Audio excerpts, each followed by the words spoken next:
With the global economy under much stress in the Eurozone and economic figures from the United States showing signs of faltering, investors are seeking safer havens for their finance in commodities, bonds, and alternate currencies. One of the most impressive performance in its ability to gain ground is the Chinese Renminbi, stepping up its prospects that in the future it could play an important role in international trade. Yali Peng from KPMG discusses the claim, saying that it's not a question of if, but rather when. Well, I think eventually, but how long is a question. Yuan is becoming more and more important in international trade. Recently, China signed agreement with Brazil, for example, for currency swap. Yes. And also China has similar agreements with several other countries, which indicates the more and more significant role yuan can play in bilateral and multilateral trade. One may agree that the renminbi still lacks several attributes that the dollar possesses, but Yali believes it is a matter of perspective. As China itself is the #1 holder of US dollars in its international reserves, and while the global economy has been faltering, the dollar's devaluation has been eroding China's dollar reserves immensely.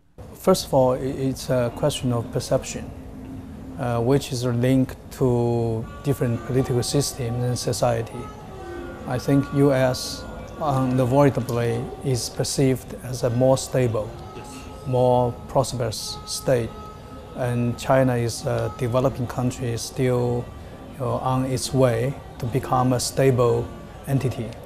So in this sense, yuan lacks the stability and the positive perception the dollar enjoys. So I think this prospect hurts the prospect of yuan to become an international currency.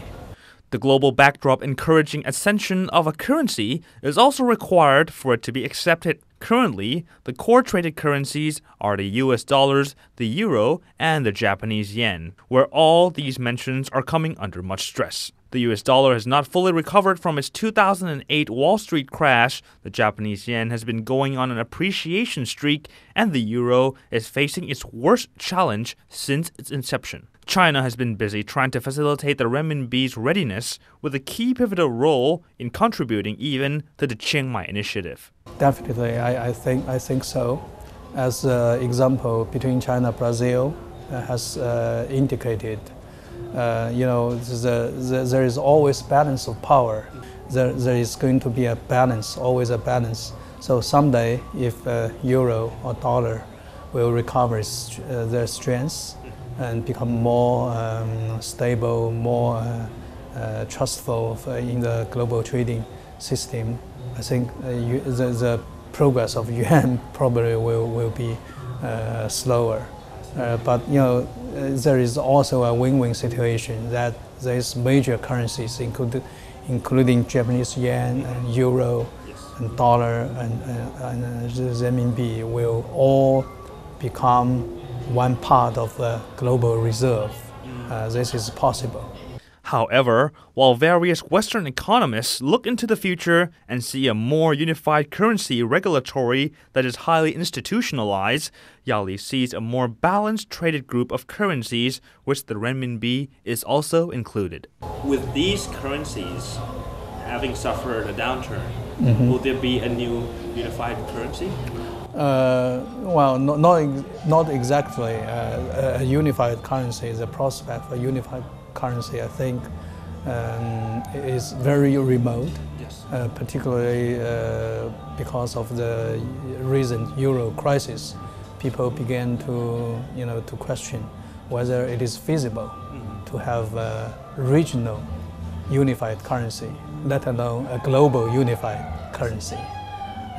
I can only say that several currencies can coexist, all of them contribute its own share to the global reserve.